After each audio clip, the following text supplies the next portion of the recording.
چلیے اگلا لیسن. تل کا یہ الرسل رسول فضلنا فضیلت دی ہم نے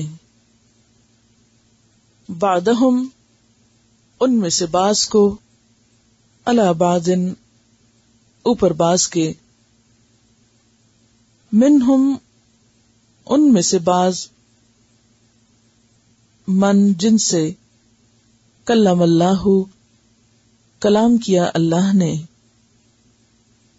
ورفع اور بلند کیا بعدہم ان میں سے بعض کو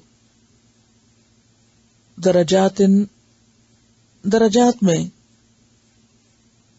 وآتینا اور دی ہم نے عیسی ابن مریم عیسی ابن مریم کو البیناتی روشن نشانیاں یعنی معجزات وأیدناہ اور تائید کی ہم نے اس کی بروح القدس ساتھ روح پاک کے ولو اور اگر شاء چاہتا اللہ مقتتلا نہ باہم لڑتے نہ ایک دوسرے سے لڑتے الذین وہ لوگ من بعدہم جو ان کے بعد تھے من بعد ما اس کے بعد جو جاءتہم آ گئی ان کے پاس البینات کھلی نشانیاں ولیکن لیکن اختلفوا انہوں نے اختلاف کیا فمنہم تو ان میں سے کچھ من آمنا وہ جو ایمان لائے ومنہم اور ان میں سے کچھ من کفر جس نے کفر کیا ولو اور اگر شاء چاہتا اللہ مقتتلوا نہ وہ باہم لڑتے ولیکن اللہ لیکن اللہ تعالی یفعل کرتا ہے ما یرید جو وہ چاہتا ہے. یا ایھا الذین آمنوا اے لوگو جو ایمان لائے ہو انفقوا خرچ کرو مما اس میں سے جو رزقناکم رزق دیا ہم نے تم کو من قبل اس سے پہلے ان یأتیا کہ آ جائے یومن ایک دن لا بیع نہیں کوئی خرید و فروخت نہیں کوئی تجارت فیہ اس میں ولا خلۃ اور نہ گہری دوستی ولا شفاعت اور نہ کوئی سفارش والکافرون اور کافر ہم الظالمون وہ ہیں جو ظالم ہیں. اللہ تعالی بریکٹ میں لکھیے وہ ہے لا الہ نہیں کوئی الہ الا ہوا مگر وہی الحی جو ہمیشہ سے زندہ ہے القیوم جو ہمیشہ سے قائم ہے لا تأخذہ نہیں پکڑتی اس کو سنۃ اونگ ولا نوم اور نہ نیند. لہو اس کے لیے ہے، ما جو، فی السماواتی آسمانوں میں ہے، وما اور جو، فی الارضی زمین میں ہے. من کون ہے، ذا وہ، الذی جو، یشفع شفاعت کرے، سفارش کرے، عندہ اس کی جناب میں، اس کے پاس، الا مگر، بإذنہ ساتھ اس کے اذن کے، یعلم وہ جانتا ہے، ما بین ایدیہم جو ان کے سامنے ہے، وما خلفہم اور جو ان کے پیچھے ہے، ولا اور نہیں، یحیطون وہ احاطہ کر سکتے، بشیء ساتھ کسی چیز کے یا کسی چیز کا، من علمہ اس کے علم میں سے، الا مگر، بما شاء ساتھ اس کے جو وہ چاہے، وسع چھائی ہوئی ہے، کرسیہ اس کی کرسی،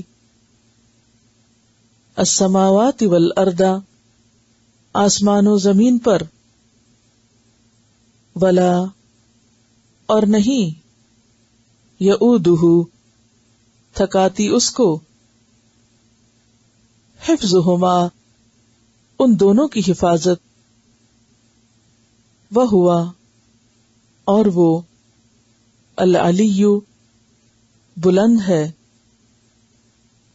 العظیم بہت بڑا ہے.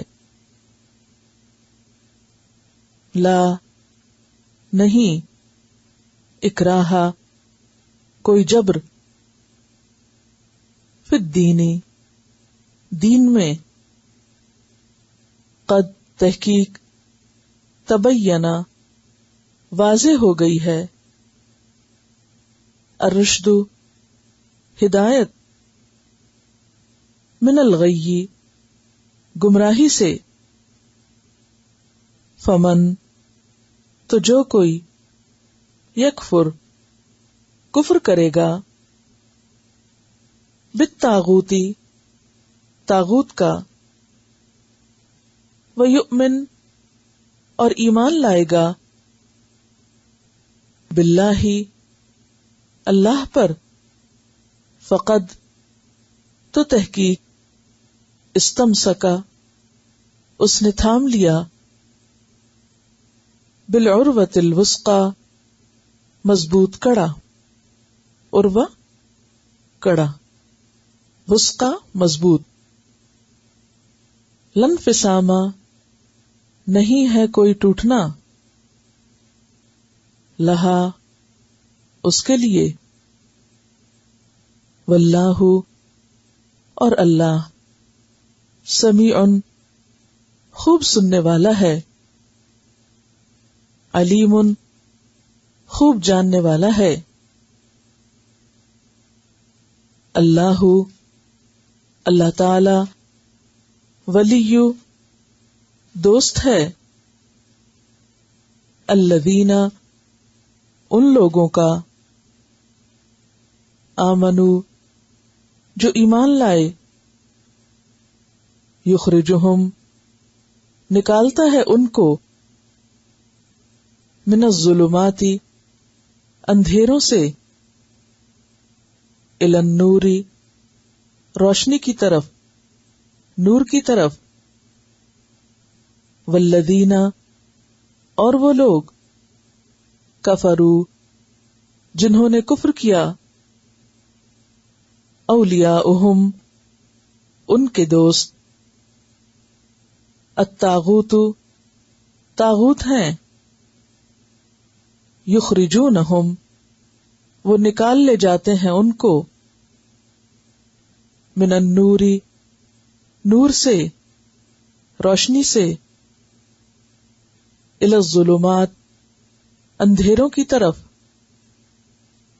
اولئک یہی لوگ ہیں، اصحاب النار آگ کے ساتھی،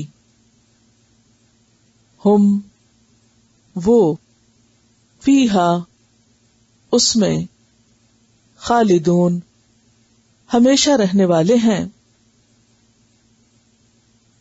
الم کیا نہیں، ترا تم نے دیکھا، الی الذی طرف اس شخص کے، حاجہ جس نے حجت بازی کی، جھگڑا کیا، ابراہیم ابراہیم علیہ السلام سے، فی ربہ اس کے رب کے بارے میں، ان کے آتاہ عطا کی اس کو،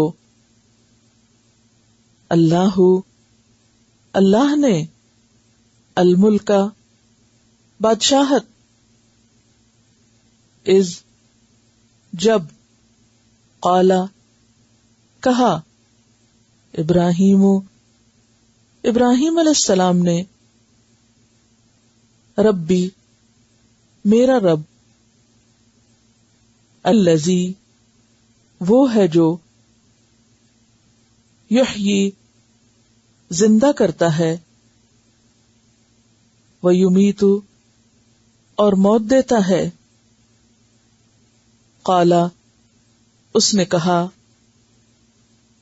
انا میں، احیی میں زندہ کرتا ہوں،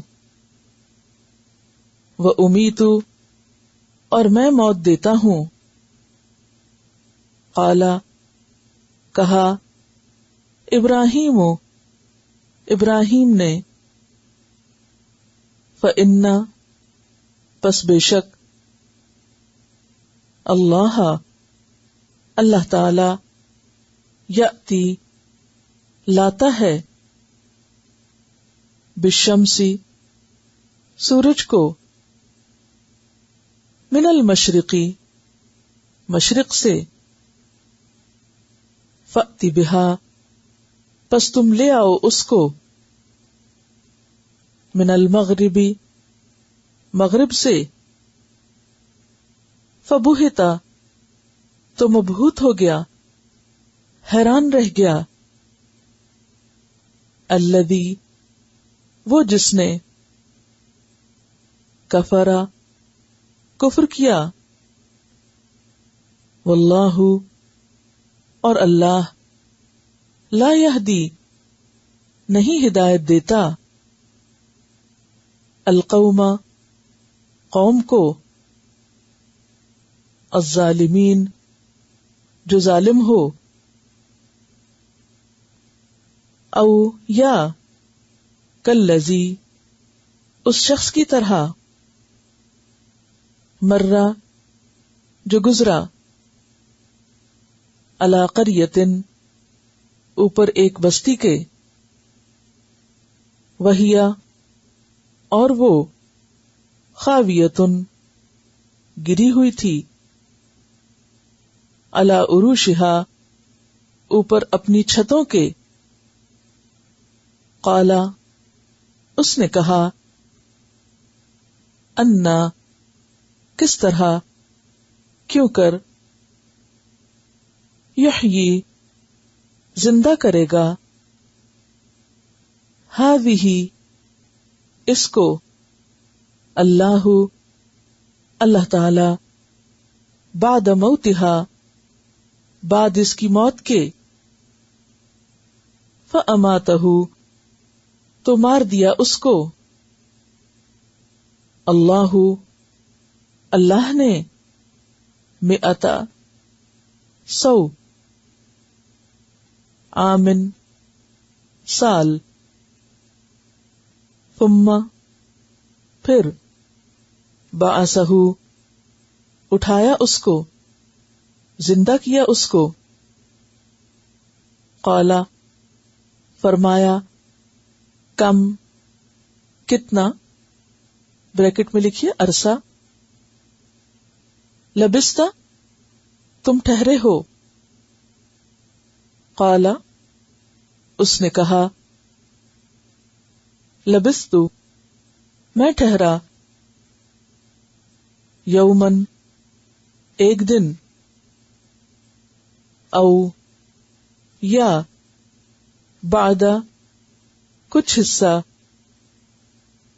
یومن دن کا، قال فرمایا، بل لبثت بلکہ تو ٹھہرا، مئتا 100، عامن سال، فانظر پس دیکھو، الا طرف، طعامک اپنے کھانے کے، و شرابک اور اپنے پینے کے، لم نہیں، یتسنہ وہ خراب ہوا، وانظر اور دیکھو، الا طرف، حمارک اپنے گدھے کے، وَلِنَجْعَلَكَ اور تاکہ ہم بنا دیں تم کو، آیتن ایک نشانی، للناس لوگوں کے لیے، وانظر اور دیکھو، الی العظام طرف ہڈیوں کے، کیفا کس طرح، ننشزها ہم جوڑ دیتے ہیں ان کو، ثم پھر، نکسوها ہم پہناتے ہیں ان کو، لحما گوشت، فلما پھر جب، تبین واضح ہو گیا،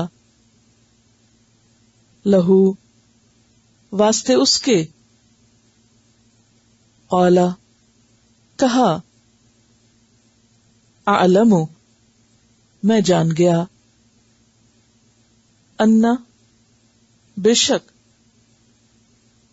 اللہ اللہ تعالی، علی اوپر، کل ہر، شیئن چیز کے،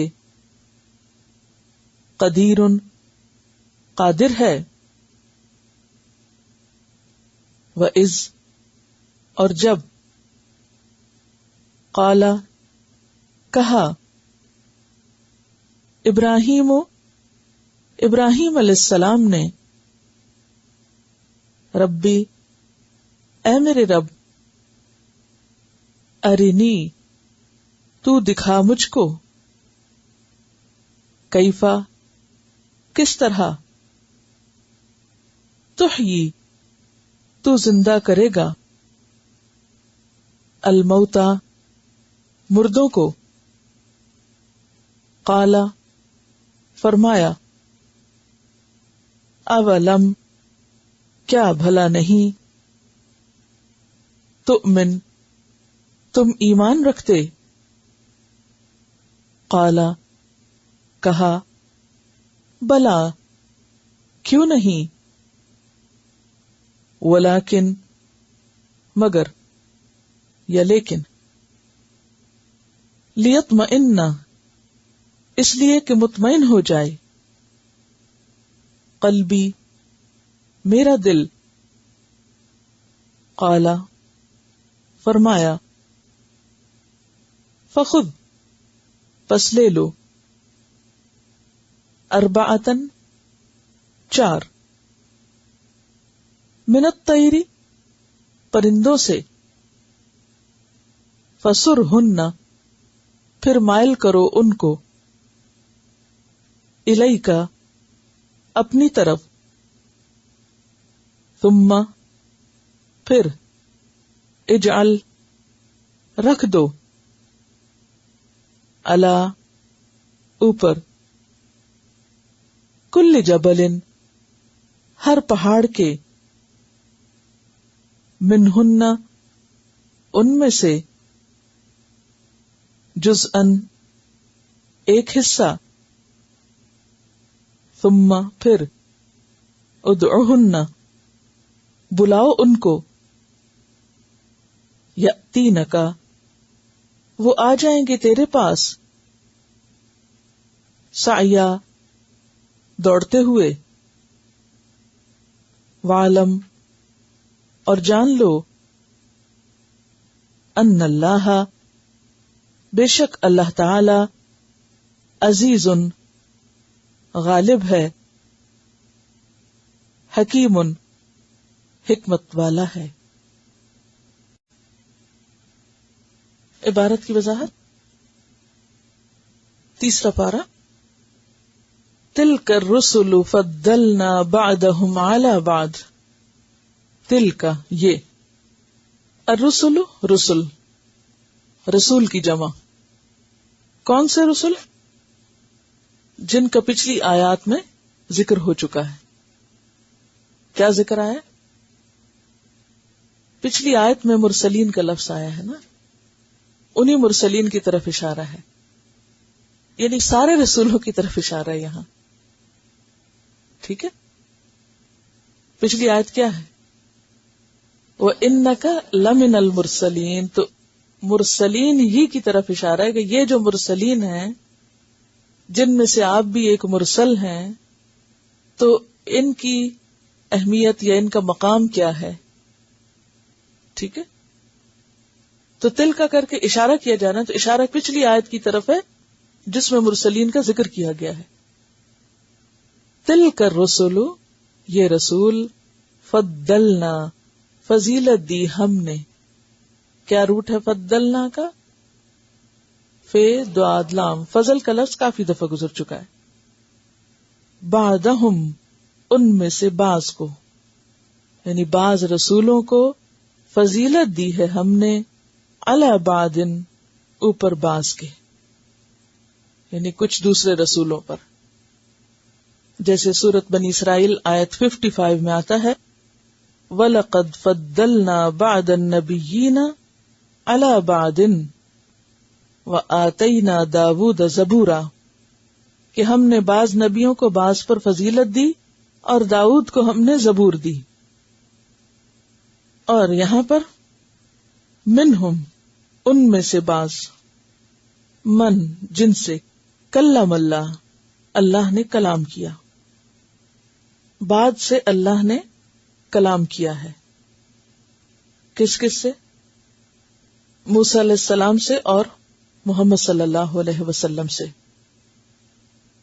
ورفع اور بلند کیا، بعدہم ان میں سے بعض کو، درجات درجوں میں، مراتب میں، وآتینا اور دی ہم نے، عیسی ابن مریم عیسیٰ ابن مریم کو، البیناتی کھلی نشانیاں، اشارہ ہے انجیل کی طرف اور باقی معجزات کی طرف جو عیسیٰ علیہ السلام کو اللہ تعالیٰ نے عطا کیے تھے، جو ان کی خاص خصوصیت تھے، اور ان کا تفصیلی ذکر آگے سورۃ آل عمران میں آئے گا۔ وَأَيَّدْنَاهُ اور تائید کی ہم نے اس کی، قوت دی ہم نے اس کو، بروح القدس ساتھ روح قدس کے، روح پاک کے۔ اس کی تفصیل سورۃ البقرہ ہی کی آیت 87 میں گزر چکی ہے۔ ایدناہ بروح القدس، کہ کس طرح جبریل علیہ السلام کے ذریعے عیسیٰ علیہ السلام کی مدد کی گئی۔ تو ایک معنی تو روح القدس کا یہی ہے جو پیچھے آپ کو بتایا گیا تھا، جبریل علیہ السلام، اور روح کا معنی وحی بھی ہوتا ہے، جیسے قرآن پاک میں آتا ہے سورۃ الشورى میں، اسی طرح ہم نے اپنے حکم سے آپ کی طرف روح بھیجی. اور روح کا ایک تیسرا معنی کیا ہوتا ہے؟ انسانی جسم کی روح جو ہے، یعنی جان کے معنی میں جو آتی. لیکن یہاں پر جان والی روح نہیں بلکہ روح القدس، پاک روح. تو پاک روح یا تو جبریل علیہ السلام مراد ہے یا پھر وحی الہی جو پاکیزہ کلام ہے وہ مراد ہے. اور یہاں سے یہ بھی پتہ چل رہا ہے کہ چاہے کوئی پیغمبر ہو لیکن اس کو بھی تائید کی ضرورت ہوتی ہے. اب نصارہ کے ہاں عیسیٰ علیہ السلام کی بہت اہمیت ہے، بہت فضیلت ہے. اللہ تعالیٰ نے بھی ان کو بہت اہمیت دی اور خاص طریقے پر پیدا کیا، ان کو انجیل عطا کی اور ان کو پھر اوپر اٹھا لیا، اور بچپن میں انہوں نے کلام کیا پنگھوڑے میں، اور پھر دوبارہ دنیا میں آئیں گے. بہت سی خوبیاں اور خصوصیات تھیں ان کی. لیکن اس کے ساتھ ہی کیا لفظ استعمال کیا گیا؟ ایدناہ، ہم نے تائید کی تھی اس کی. صرف ایک ہی ہستی ہے جس کو کسی کی مدد کی ضرورت نہیں یا کسی کی تائید کی ضرورت نہیں، اور وہ صرف اللہ کی ذات ہے. تو اس سے کیا پتہ چلتا ہے کہ عیسیٰ علیہ السلام اللہ کے بیٹے نہیں تھے، کیونکہ بیٹا تو باپ کے مشابہ ہوتا ہے نا. عیسیٰ علیہ السلام کو تو تائید کی ضرورت تھی. اور پھر یہ بات بھی ہے کہ عیسیٰ علیہ السلام کی زندگی میں ان کے بہت سارے دشمن تھے، بہت مخالفت تھی ان کی، اور اس مخالفت کا نتیجہ کیا ہوا کہ بالآخر آخری حربہ ان کے ساتھ کیا کیا گیا؟ اس بات کی کوشش کی گئی تھی کہ ان کو ختم کر دیا جائے، سولی چڑھا دیا جائے. تو اس موقع پر بھی اللہ تعالیٰ نے ان کی مدد فرمائی اور روح القدس کو بھیج کر ان کو اٹھا لیا. تو ایدناہ بروح القدس ولو شاء اللہ، اور اگر اللہ چاہتا. اللہ کا چاہنا عام الفاظ میں کہلاتا ہے مشیت الہی. یہ آپ نے اکثر پڑھا ہوگا. اللہ کی مشیت یہی تھی، یعنی اللہ کی مرضی یہی تھی. اور اگر اللہ چاہتا مقتتل، نہ لڑائی کرتے. اقتتل کا معنی ہوتا ہے لڑائی کرنا، کسی کو قتل کرنے کا اہتمام کرنا، قتل کرنے کا منصوبہ بنانا، اہتمام کرنا اور پھر لڑنا. تو مقتتل، نہ قتل کرتے. الذین، وہ لوگ، من بعدہم، جو ان کے بعد تھے. کن کے بعد؟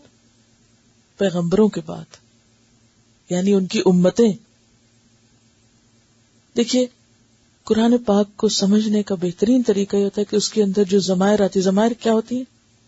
جیسے ہم اور ہوا اور کم اور تم اور تا، یعنی اس سے مراد کون ہے. تو اگر آپ ہر لفظ پر یہ ٹھہر کے سوچیں گے نا کہ اس سے کس کی طرف اشارہ ہو، کس کی بات ہو رہی ہے، کس کی طرف رجوع کیا جا رہا ہے، یعنی یہ لفظ کہاں سے جا کے مل رہا ہے، تو انشاءاللہ بہت جلد فہم پر آپ کی گرپ ہو جائے گی. تو من بعدہم، ہم سے مراد رسول ہے. تو الذین پھر کون ہوئے؟ امتیں. کن کی؟ رسولوں کی. کیونکہ رسولوں کے جانے کے بعد ان کی امتیں پیچھے رہ جاتی ہیں نا. تو یہ لڑائی کون کر رہے تھے پھر؟ امتی. ٹھیک ہے، آپس میں بھی اور ایک امت دوسری امت کے ساتھ بھی. ایک نبی کے فالوورز دوسرے نبی کے فالوور کے ساتھ. ایسا ہوا ہے دنیا میں، ہو رہا ہے. من بعد ما، اس کے بعد کے، جاءتہم، آ گئی ان کے پاس، البینات، کھلی نشانیاں، کھلے دلائل. بینہ کا لفظ بیان سے ہے، یعنی واضح باتیں موجود ہیں جس میں رسولوں کی سچائی کے کھلے کھلے دلائل ہیں. ولیکن اختلفوا، لیکن انہوں نے اختلاف کیا. ایسا نہیں کہ اختلاف جہالت کی بنا پر تھا، اختلاف ضد کی وجہ سے تھا، اور اس بنا پر تھا کہ وہ اس تعصب کا شکار ہو گئے تھے کہ ہر امتی کہتا تھا میرا پیغمبر سب سے اچھا ہے، اور اس پر وہ فخر کرنے لگ گئے، اور جو ان کی امت سے باہر کے لوگ تھے ان کو وہ نفرت کی نگاہ سے دیکھنے لگے. وَلَٰكِنِ اخْتَلَفُوا، لیکن انہوں نے اختلاف کیا. فَمِنْهُمْ مَنْ آمَنَ، تو ان میں سے بعض ایمان بھی لے آئے، یعنی جن کو اللہ نے ہدایت دی، جن کے دل کھول دیے، وہ اختلافات کے اس جنگل میں حق کو پہچان گئے، کیونکہ حق تو بہت واضح تھا. وَمِنْهُمْ مَنْ كَفَرَ، اور ان میں سے بعض نے انکار کر دیا، سچائی کو سامنے دیکھا اور نہیں مانا. اسی کا نام کفر ہوتا ہے کہ بینات اور دلائل کو دیکھ کر انکار کرنا. پیچھے آپ پڑھ چکے ہیں ان الذین کفروا ولو شاء اللہ، اور اگر چاہتا اللہ، مقتتلوا، نہ وہ لڑتے. اللہ تعالی ان کو زبردستی لڑائی سے روک سکتا تھا. ولیکن اللہ، لیکن اللہ تعالی یفعل، کرتا ہے، ما یرید، جو وہ چاہتا ہے. تو اس نے کیا چاہا کہ لوگوں کو آزادی دی جائے اور اس آزادی کو وہ جیسے چاہیں استعمال کریں. تو ان میں سے بعض نے آزادی کو استعمال کر کے اپنی عقل سے کام لیا، حق کو پہچانا اور اس کو مان لیا، اور کچھ لوگوں نے اس آزادی کا ناجائز فائدہ اٹھایا، ضد اور ہٹ دھرمی اور تعصب کا شکار ہوئے اور انکار کر دیا. ایسا وہ کیوں کر گئے؟ کیونکہ اللہ کی مشیت یہی تھی کہ لوگوں کو پیدا کر کے انہیں مجبور نہ کیا جائے، بلکہ ان کو آزادی بھی دی جائے کہ وہ خود اپنی چوائس سے صحیح کام کریں. واضح؟ یا ایھا الذین آمنوا، اے لوگو جو ایمان لائے ہو. مومنوں کو پکارا جا رہا ہے. کہاں رہتے ہیں وہ؟ کہاں ہوتے ہیں وہ؟ ہم ہی ہیں وہ. یا ایھا الذین آمنوا، دیکھیے کون پکار رہا ہے کس کو، تھوڑا سا فیل کریں نا اس بات کو. کون پکار رہا ہے کس کو؟ خالق کائنات پکار رہا ہے ان بندوں کو جو اس کو مانتے ہیں کہ اے میرے بندو جو ایمان لے آئے ہو، اب ایمان کے تقاضے بھی پورے کرو. کیا کرو؟ انفقوا، خرچ کرو، خرچ کرو. انفقوا کا لفظ نفق سے ہے. نفق سرنگ یا سوراخ کو کہتے ہیں، یعنی جو کچھ تمہارے پاس ہے اس میں سوراخ کرو، اس کو نکلنے دو، سب بند نہیں کر کے رکھو. مما، اس میں سے جو، سارا نہیں، بعض. من ما، من کا ایک معنی کیا ہوتا؟ بعض، یعنی اس میں سے کا مطلب بعض حصہ. رزقناکم، رزق دیا ہم نے تم کو، یعنی ہم اپنے دیے ہوئے میں سے ہی تم سے مانگ رہے ہیں. تمہیں کچھ نہیں کرنا، جو ہم نے تمہیں دیا ہے نا اسی میں سے دو. سب کچھ ہمارے پاس جو بھی ہے وہیں سے تو آیا ہے، اور وہ اسی میں سے خرچ کرنے کو کہہ رہا ہے. من قبل، اس سے پہلے پہلے، ان یاتیا، کہ آ جائے. کیا آ جائے؟ یومن، ایک ایسا دن. اور اشارہ ہے کس دن کی طرف؟ قیامت کے دن کی طرف. لا بیع، نہیں تجارت. بیع کا کیا معنی ہوتا ہے؟ خرید و فروخت. فیہ، اس میں، یعنی اس دن کوئی تجارت نہیں ہوگی، کوئی لین دین نہیں ہوگا. ولا خلۃ، اور نہ دوستی. دیکھیے ایک ہوتا ہے محبت اور ایک ہوتا ہے خلت. خلت کا جو تعلق ہے وہ محبت سے بھی اعلیٰ ہے. ٹھیک ہے، محبت ہوتے کسی کو پسند کرنا، چاہنا، اور اس چاہت کی بنا پر اس سے دوستی رکھنا. لیکن جو خلت ہے وہ اس سے بھی آگے. تو محبت سے نکلا ہے حبیب اور خلت سے نکلا ہے خلیل. ٹھیک ہے، یہ دو نام آپ نے سنے ہوگے، یہ دو لفظ سنے ہوگے، حبیب اور خلیل. ٹھیک، تو حبیب بھی کس کو کہتے ہیں؟ دوست کو، اور خلیل بھی دوست کو کہتے ہیں. تو فرق کیا ہے؟ حبیب محبت کے درجے کو کہتے ہیں اور خلیل اس سے اونچا درجہ ہے. اسی لیے ہم دیکھتے ہیں کہ حضرت اسامہ کو حب الرسول کہا جاتا تھا کہ آپ صلی اللہ علیہ وسلم کے بہت پیارے تھے, لاڈلے. اور آپ صلی اللہ علیہ وسلم نے یہ بھی فرمایا کہ لو کنت متخذا خلیلا لاتخذت ابا بکر خلیلا, اگر میں نے کسی کو خلیل بنانا ہوتا تو ابو بکر کو بناتا, لیکن آپ نے ان کو بھی خلیل نہیں بنایا, ان کو بھی حبیب رکھا, یعنی حبیب کے درجے میں رکھا. کیوں؟ اس لیے کہ خلت کا درجہ صرف اللہ کے لیے تھا, اور ابراہیم علیہ السلام کو اللہ تعالیٰ نے خلیل بنایا. واتخذ اللہ ابراہیم خلیلا. ٹھیک ہے. اچھا, خلیل کا لفظ جو ہے نا یہ خیلام واو سے ہے, یعنی خلو, خالی ہونا, کہ ایسی محبت کہ جس میں انسان کا دل ہر دوسری محبت سے خالی ہو جائے, یعنی خاص محبت کا درجہ آئی. تو ولا خلتن, نہ کوئی خلت کام آئے گی یعنی دوستی. ولا شفاعہ, اور نہ شفاعت. شفاعہ پیچھے گزر چکا ہے, شین فے عین. شفاعہ کا کیا مطلب ہوتا ہے؟ والشفع والوتر, شفاعہ ہوتا دو چیزوں کو ملانا. تو یہاں مراد ہے وسیلہ یا سفارش. اب ہوتا کیا ہے کہ جب انسان پہ کوئی مصیبت آتی ہے تو انسان اس مصیبت سے نکلنے کے لیے 3 طریقے اختیار کرتا ہے, 3 کام کرتا ہے.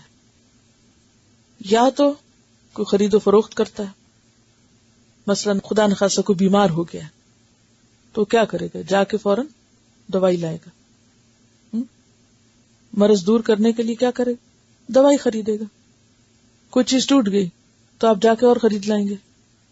خرید و فروخت سے انسان اپنی مشکلات آسان کرتا ہے. ضروریات کہاں سے پوری کرتا ہے؟ خرید و فروخت سے. بعض اوقات آپ میں استطاعت نہیں ہوتی خرید و فروخت کی تو کون کام آتا ہے؟ دوست کام آتے ہیں نا. دوست ایک دوسرے کی ضروریات پوری کر دیتے ہیں. اور پھر بعض کام ایسے ہوتے ہیں کہ جو آپ خرید بھی نہیں سکتے, دوست بھی کام نہیں آ سکتے, وہاں آپ کو کسی اور کی اتھارٹی یا سفارش چاہیے ہوتی ہے.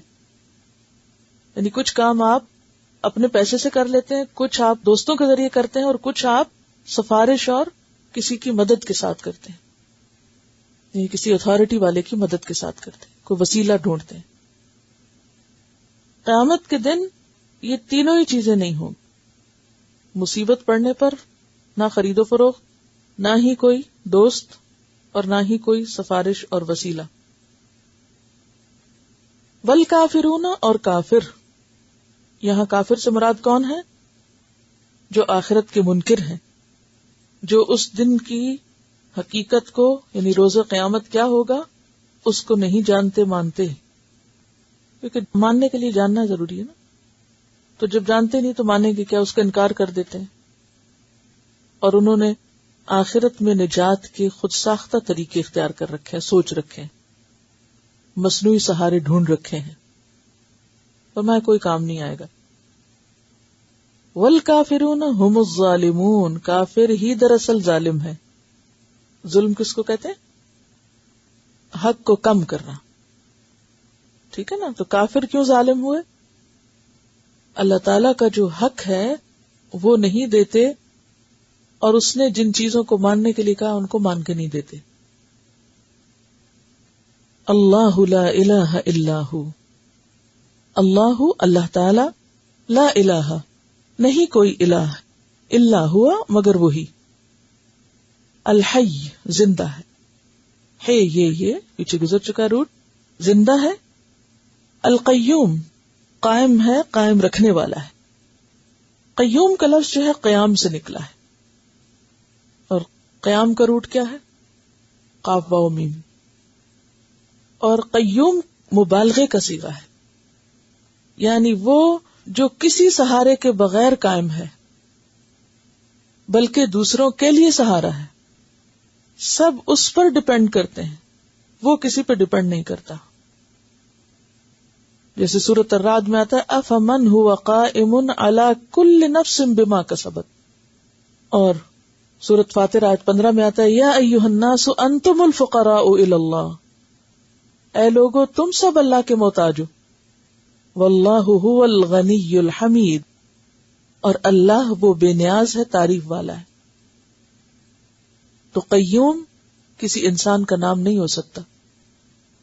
اگر کسی کو آپ خالی قیوم بلاتے ہیں تو بلانا چھوڑ دیں، کیونکہ کوئی انسان قیوم ہو نہیں سکتا کہ اسے کسی سہارے اور مدد کی ضرورت نہ ہو۔ ابھی میں نے عرض کیا کہ حضرت عیسیٰ علیہ السلام کو بھی تائید کی ضرورت تھی، تو جب اللہ کے پیغمبر سہارا چاہتے ہیں تو پھر عام انسان کیسے سہارے کے بغیر رہ سکتے؟ تو اللہ تعالیٰ کی اس صفت کو یا تو پھر عبد القیوم بولا کریں، اور یا پھر قیوم کہنے کی بجائے قیوم، یا اس کو تھوڑا سا چینج کر لیں تاکہ وہ لفظ بدل جائے، کیونکہ کچھ صفات ایسی ہیں کہ جو صرف اللہ تعالیٰ ہی کے لیے زیبا ہیں، کسی دوسرے کو پکارنا گناہ ہے، کیونکہ وہ اس کی شان پہ فٹ ہی نہیں آتا۔ تو الحی القیوم، وہ زندہ ہے، وہ قائم رکھنے والا ہے، اور انسان تو خود اپنے کو بھی قائم نہیں رکھ سکتا، کسی اور کو کیا قائم رکھے گا؟ ذالک بان اللہ هو الحق وان ما يدعون من دونه هو الباطل، اللہ کے سوا ہر چیز زائل ہونے والی ہے، صرف ایک ہی قائم رہنے والا ہے، باقی سب فانی ہے، ختم ہونے والے ہیں، سب کو سہارا چاہیے۔ لا تأخذہ، نہیں پکڑتی اس کو، نہیں آتی اس کو، کیا؟ سنتن، اونگ، نیند کا ابتدائی درجہ، غفلت کی علامت۔ اونگنا کس کی علامت ہے؟ غفلت کی۔ ولا نوم، اور نہ نیند۔ سنتن کا روٹ جو نا واو سین نون ہے وزن۔ لہو، اس کے لیے ہے، ما فی السماواتی، جو کچھ آسمانوں میں ہے، وما فی الارض، اور جو کچھ زمین میں ہے۔ من، کون، ذا، جو، الذی، وہ جو، من ذا الذی، کون ہے وہ جو، یشفع، شفاعت کرے۔ شفاعت یعنی وسیلہ بنے کسی فائدے کے حاصل کرنے کا یا کسی نقصان کو دور کرنے کا۔ اندہ، اس کے پاس، یعنی اللہ تعالی کا فیور لینے کے لیے یا اللہ تعالی کی سزا سے بچنے کے لیے کون ہے جو بیچ میں پڑے؟ اسی لیے شفاعت کو انٹرسیشن کہتے ہیں، بیچ میں پڑنے والا، انٹرسیڈ کرنا، ٹھیک ہے۔ الا، مگر، بِإِذْنِهِ، اس کے اذن کے ساتھ، جس کو وہ اجازت دے۔ یعلم، وہ جانتا ہے، ما بین ایدیہم، جو ان کے سامنے ہے، آگے ہے، یعنی مستقبل، فیوچر۔ وما خلفہم، اور جو ان کے پیچھے ہے، یعنی ماضی، گزر گیا۔ ولا یحیطون، اور نہیں وہ احاطہ کر سکتے۔ ہے واو تو احاطہ کس چیز کو کہتے ہیں؟ گھیرنے۔ نہیں وہ گھیر سکتے، بشیء، کسی چیز کو، من علمہ، اس کے علم میں سے، الا، مگر، بما شاء، جو وہ چاہے۔ یعنی اللہ کے علم میں سے انسان صرف اس چیز کا علم حاصل کر سکتا ہے، جان سکتا ہے جتنا وہ اس کو دے دیتا ہے، اور بس۔ وسع، وسیع ہے، وسعت سے پیچھے بھی گزرا ہے۔ کرسیہ، اس کی کرسی۔ کرسی کا لفظ جو نا کاف ریسین سے ہے، کسی چیز کی جمی جمائی طے کو کہتے ہیں کرس۔ تو اس کی کرسی چھائی ہوئی ہے السماوات والارض، آسمان و زمین پر۔ اور کرسی کا ایک تو لغوی معنی میں نے آپ کو بتایا نا، لیکن کرسی سے مراد کیا ہے؟ کرسی کا معنی اللہ تعالی کے قدم رکھنے کی جگہ کیا گیا ہے، جو عرش کے آگے ہے، اور کرسی کے مقابلے میں عرش بہت بڑا ہے، یعنی اس کائنات میں سب سے بڑی چیز کیا ہے؟ اللہ کا عرش، تھرون، اور اس کے بعد چھوٹی چیز کرسی۔ کرسی کیا ہے؟ اللہ تعالیٰ کے قدم رکھنے کی جگہ. اب اللہ تعالیٰ کے قدم کیا ہیں اور کیسے ہیں، ان کے بارے میں ہم سوال نہیں کر سکتے، اور نہ ہی کوئی عقل اس کو جان سکتی. کیوں؟ قرآن پاک میں آتا ہے لا تدرکہ الابصار، نگاہیں اس کو پا ہی نہیں سکتی، یعنی ہم سوچ ہی نہیں سکتے، بیونڈ آر امیجنیشن ہے یہ سب کچھ. اس لیے ان چیزوں کے بارے میں سوال کرنا بھی درست نہیں، اور نہ ان چیزوں کے پیچھے جانا چاہیے. جیسے بتایا گیا ویسے ہی مان لیتے ہیں. اور یہ طبرانی کی روایت ہے جس میں کرسی کا کیا معنی بتایا گیا کہ یہ اللہ تعالی کے قدم رکھنے کی جگہ ہے، عرش کے سامنے، یعنی عرش کا مقدمہ. ٹھیک ہے. اور کرسی کتنی بڑی ہے اس کے بارے میں بھی حدیث آتی ہے. ابن حبان ایسی کتاب ہے حدیث کی، جیسے صحیح بخاری ہوتی ہے، صحیح مسلم ہے، تو صحیح ابن حبان بھی کتاب ہے. اس میں آتا ہے کہ 7 آسمان اور زمینیں، یعنی یہ ساری چیزیں جو ہمیں جن کا نون ہے ہم پر، 7 آسمان اور زمینیں کرسی کے مقابلے میں ایسے ہیں جیسے صحرا میں پڑی ہوئی ایک مندری. مندری کیا ہوتا ہے؟ انگوٹھی، رنگ. ٹھیک ہے. حلقہ کا لفظ آتا ہے عربی میں. حلقہ کہتے ہیں گول دائرے کو، رنگ جس کو آپ کہتے. یعنی کرسی کتنی بڑی ہے جس کے سامنے 7 آسمان اور ساری زمینیں، اور یہ سب کچھ کیا ہے؟ اتنا چھوٹا ہے کہ جیسے پورے بڑے صحرا میں کہیں رنگ پڑی ہوئی ہو. تھوڑا سا ذرا تصور سے کام لیں. اللہ تعالی کا عرش کے مقابلے میں کرسی کیا ہے؟ پاؤں رکھنے کی بس جگہ. اور کرسی کے مقابلے میں زمین آسمان کیا ہے؟ جیسے ایک چھوٹا سا رنگ ہو. ویسے بھی گیلیکسیز کس طرح نظر آتی ہیں؟ رنگ کی شکل میں نظر آتی ہے نا. تو یہ جو اتنا بڑا رنگ ہے نا، galaxies billion and trillion stars ہیں اس میں، اور وہ ایک نہیں، پھر وہ خود لاکھوں ہیں.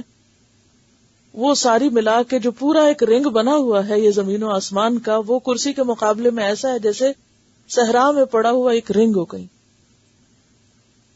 اور پھر کرسی عرش کے مقابلے میں صرف قدم رکھنے کی جگہ. تو عرش اور عرش پر عرش کا رب کوئی نہیں جان سکتا اس کی عظمت کو، کوئی پا ہی نہیں سکتا، ایکسپلین ہی نہیں کر سکتا، کوئی ورڈز ہی نہیں ہے. یہ صرف آپ محسوس کر سکتے ہیں اگر واقعی آپ اللہ کو پہچاننا چاہیں. تو وسع کرسیہ السماوات والارض، اس کی کرسی آسمان و زمین پہ چھائی ہوئی ہے. اس کی اصل حقیقت تو اللہ ہی بہتر جانتا ہے. تو پھر اس کی کائنات کتنی بڑی ہے. ولا یعودہ حفظہما، نہیں تھکاتی اس کو. یہ جو یعودہ کا لفظ ہے نا، یہ بھی خالی تھکاتی کے لفظ سے پوری نہیں بات بنتی. آدھا یعود کا مطلب ہوتا ہے الف الف، یعنی 2 الف. آدھا یعود جیسے یہ لکھا ہوا ہے. اس کا لفظی معنی ہوتا ہے کسی چیز کا بھاری ہو جانا کہ سنبھل نہ سکے، کوئی اس کو سنبھال نہ سکے. تھک جانا، کسی ذمہ داری کے بوجھ کو نہ اٹھا سکنا. تو اس کی کرسی آسمان و زمین پہ چھائی ہوئی ہے اور نہیں تھکاتی اس کو، یعنی نہیں بھاری اس پر، نہیں بوجھل اس پر، نہیں مشکل اس پر. حفظہما، ان دونوں کی حفاظت. کن کی؟ آسمان و زمین کی. یعنی اللہ تعالیٰ پر کچھ بھی بھاری نہیں، مشکل نہیں، اس لیے کہ اس کے سامنے ہے ہی کیا چیز. یہ ہمیں لگتا ہے گھر کی دیکھ بھال جو ہے نا، وہی ہم کو تھکا دیتی ہے. تو اللہ تعالیٰ پر پوری کائنات کا انتظام کچھ بھی مشکل نہیں، بہت بڑی طاقت ہے. وَهُوَ الْعَلِيُّ، اور وہ بہت بلند ہے، بہت بڑا ہے، بہت ہی بڑا. علی کا روٹ عین لام واو الوب سے ہے. العظیم، عظمت سے، عین زائے میم، بہت عظیم، بہت بڑا. لا اکراہ، نہیں کوئی جبر. اکراہ کا روٹ کاف ریہ ہے، کرہ. پیچھے پڑا کرہ لکم اور ولو کرہ الکافرون اور آسان تکرہوا شیئا. ٹھیک ہے نا؟ تو یہ مختلف اس کی شیپس ہیں. لا اکراہ نہیں کوئی جبر، یعنی کوئی زور زبردستی نہیں، یعنی جس چیز کو انسان ناپسند کرتا ہو کہ اس کو ضرور کرایا جائے. فی الدین دین میں، اور الدین سے مراد یہاں کیا ہے؟ الاسلام. جیسے قرآن پاک میں آتا ہے نا وَرَدِيتُ لَكُمُ الْإِسْلَامَ دِينًا. قرآن میں دین کس کو بتایا گیا؟ الاسلام کو. جیسے سورۃ آل عمران آیت 19 میں آتا ہے ان الدین عند اللہ الاسلام. اور دین کا ایک اور معنی بھی آپ نے پڑھا ہے، وہ کیا ہے؟ جزا سزا، یوم الدین. وما ادراک ما یوم الدین ثم ما ادراک ما یوم الدین. تو یہاں دین کا معنی قیامت ہے یا اسلام ہے؟ لا اکراہ فی الدین، دین میں کوئی جبر نہیں. اور جبر سے مراد یہاں کیا نہیں؟ یعنی فطری جبر نہیں، قانونی جبر تو ہے. کیا معنی ہے اس کا؟ کیا مطلب ہے؟ یعنی کسی کو دین میں لانے کے لیے کوئی جبر نہیں کیا جائے گا، لیکن جب کوئی دین میں آ جائے گا تو ڈسپلن قائم کیا جائے گا. ٹھیک. اس کی مثال ایسی ہے کہ جیسے یہاں آنے کے لیے کسی کو نہیں مجبور کیا جائے گا کہ ضرور آپ آئیں اور داخلہ لیں، یعنی یہاں اندر آنے کے لیے کوئی جبر نہیں، لیکن جب آپ آ گئے ہیں تو پھر ڈسپلن ہے. ٹھیک ہے نا؟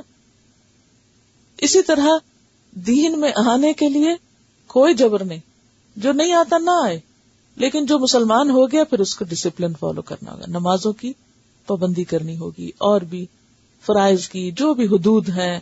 بار بار آتا نا تلک حدود اللہ، یہ باؤنڈریز ہیں، ان کے قریب مت جانا، ان کو مت توڑنا. تو یہی وہ چیز ہے. بہت سے لوگ اس کو مس انٹرپریٹ کرتے ہیں نا اس آیت کو. جب وہ کوئی کام نہیں کرنا چاہتے مسلمان ہو کر تو کیا کہتے ہیں؟ لا اکراہ فی الدین. یہ مطلب نہیں ہے اس کا.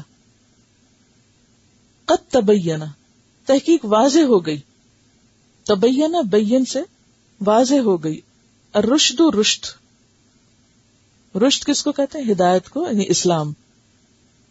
من الغی، غی کہتے ہیں دلالت کو، یعنی گمراہی کو، یعنی کفر مراد ہے، یہاں جہالت مراد ہے. رشد کیا ہے؟ اسلام. اور غی کیا ہے؟ کفر. یعنی دونوں میں الگ الگ صاف اور واضح فرق موجود ہے.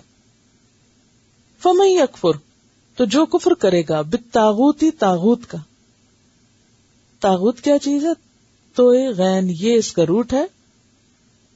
تغی کہتے ہیں حد کراس کرنے کو، حد توڑنے کو.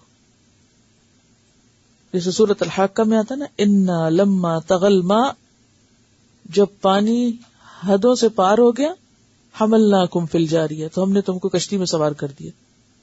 نوح علیہ السلام کی کشتی کی طرف اشارہ ہے.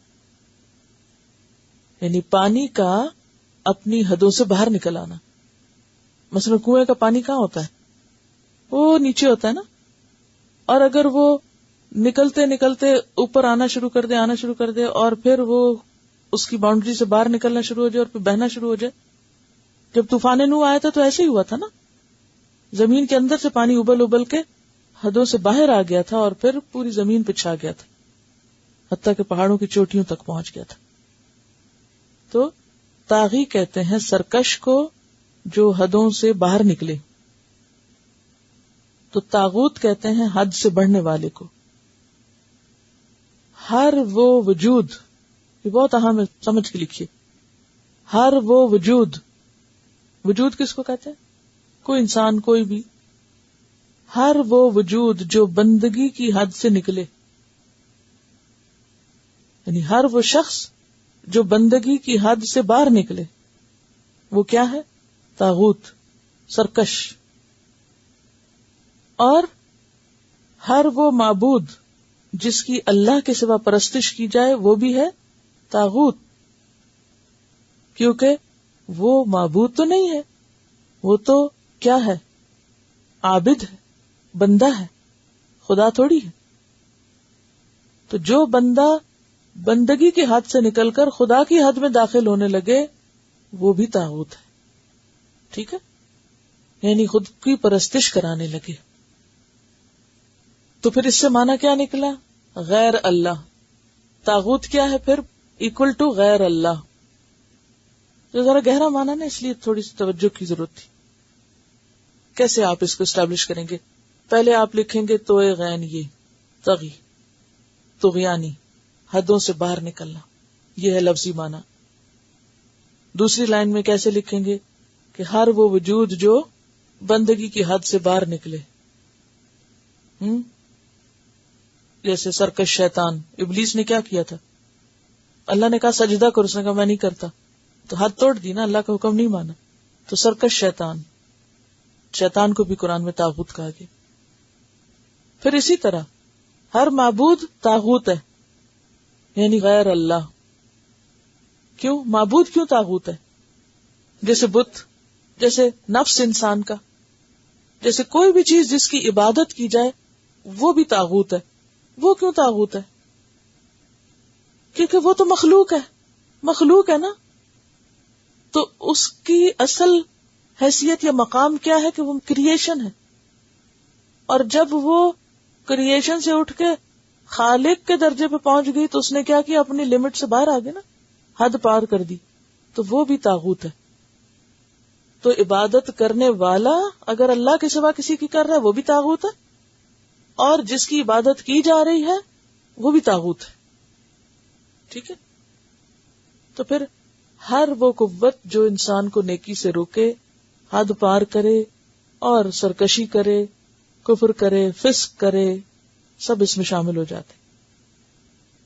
ایسے انسان بھی، لیڈر بھی، بت بھی، لوگ بھی، انسان کا نفس بھی، شیطان بھی. تو طاغوت جو ہے یہ اس میں بہت ساری چیزیں آ جاتی ہیں. پھر تو فَمَن يَكْفُرْ بِالطَّاغُوتِ، تو جو انکار کرے گا طاغوت کا، یعنی کسی ایسے کی بات نہیں مانے گا جو سرکش ہو، وَيُؤْمِن بِاللَّهِ، اور ایمان لائے گا اللہ پر، فقد، تو تحقیق، استمسک، اس نے مضبوط پکڑ لیا. یہ پیچھے گزرا میم سین کاف گزرا، پیچھے کہاں گزرا؟ فَإِمْسَاكٌ بِمَعْرُوفٍ أَوْ تَسْرِيحٌ بِإِحْسَانٍ، وہاں بھی میم سین کاف تھا. اور وَلَا تُمْسِكُوهُنَّ ضِرَارًا لِتَعْتَدُوا. ٹھیک ہے، امساکن اور تمسکوہن، یہ دو لفظ گزرے ہیں. اسی طرح قرآن پاک کے بارے میں آتا ہے وَالَّذِينَ يُمَسِّكُونَ بِالْكِتَابِ، وہ لوگ جو کتاب کو مضبوطی سے پکڑ لیتے ہیں. تو مسک کا کیا معنی ہوتا ہے؟ مضبوط پکڑ لینا. تو یہاں کیا ہے؟ جس نے مضبوط پکڑ لیا. بالعروہ تھا، عروہ کا روٹ ہے عین رے واو. عروہ کا معنی ہوتا ہے وہ چیز جو کسی دوسری چیز سے چمٹ جائے. جیسے برتن کا ہینڈل، دستہ، دروازے کا ہینڈل، یعنی کڑا یا دستہ یا ہینڈل، یعنی ہر وہ چیز جس کا سہارا لیا جا سکے، جس پر اعتماد کیا جا سکے. جسے اگر آپ گرنے لگے تو کیا کرتے ہیں؟ کسی چیز کو پکڑ لیتے ہیں نا. تو عموماً کس کو پکڑتے ہیں؟ دیکھیں ہینڈل کو عموماً پکڑا جاتا ہے. مثلاً آپ کو دراز کھولنا ہے تو آپ کس سے کھولیں گے؟ ہینڈل سے کھولتے ہیں. اور پانی ڈالنا ہے تو جگ کو کہاں سے پکڑیں گے؟ ہینڈل سے پکڑیں گے. کیوں ہینڈل سے کیوں پکڑیں گے؟ جگ پہ پکڑا کریں دوسری طرف سے. گرپ اچھی آتی ہے جی. اور وہ چیز جس کو پکڑنے اس کی گرپ اچھی آئے، مضبوط چیز جس سے آپ کو سہارا مل جائے. مثلا دروازہ کھولنا ہے تو آپ کیا کریں گے؟ اس ہینڈل کو پکڑیں گے اور اس سے سارے کا سارا پل کر لیں گے نا. تو یہاں پر عروہ سے مراد یعنی کڑا. اسی طرح جو کاج اور بٹن ہوتے ہیں تو کاج کو بھی عروہ کہتے ہیں کیونکہ اس میں بھی سوراخ ہوتا ہے اور اس میں وہ کیا کرتا ہے، کس کو ہولڈ کر لیتا ہے؟ بٹن کو ہولڈ کر لیتا ہے. تو بٹن اس کے سہارے پر کڑا ہوتا ہے. تو ہر وہ چیز جس کا سہارا لیا جائے وہ عروہ کہلاتی ہے. وثقا، وسطی واو سے قاف وسق مضبوط ترین کڑا. میثاق کیا ہوتا ہے؟ میثاق پکا وعدہ. جی ہاں. لن فسام لہا نہیں ٹوٹنا اس کو. فسام فے سواد میم. اب آپ دیکھیے اب تک فے کے جتنے مادے آئے ہیں سب میں کیا معنی پایا گیا؟ پھاڑنے کا، الگ کرنے کا، جدا کرنے کا. تو نہیں ٹوٹنا اس کو، نہیں دراڑ آئے گی اس میں، نہیں کٹے گا وہ، یعنی وہ آپ کو چھوڑے گا نہیں. واللہ اور اللہ سمیع سننے والا ہے، علیم علم والا ہے، یعنی خوب سنتا ہے، خوب جانتا. خوب کا کہاں مطلب لگ گیا؟ فعیل کے وزن پر ہے. اللہ اللہ ولی مددگار ہے، دوست ہے، کارساز ہے، ساتھی ہے، حمایتی. ولی کے یہ سارے معنی ہوتے. الذین ان لوگوں کا، آمنو جو ایمان لائے، یخرجہم وہ نکالتا ہے ان کو، من الظلمات اندھیروں سے. ظلمات کس کی جمع ہے؟ ظلمت کی. روٹ کیا ہے؟ زوئے لام میم. ظلم اسی سے ہے، کیونکہ حدیث میں آتا ہے الظلم ظلمات یوم القیامہ. ظلم قیامت کے دن اندھیروں کی شکل میں ہوگا.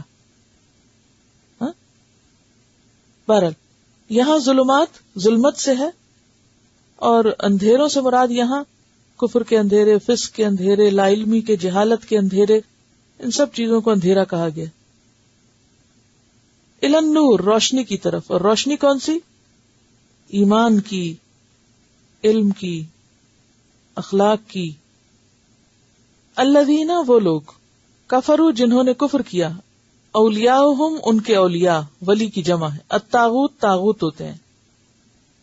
یخرجونہم وہ نکالتے ہیں ان کو.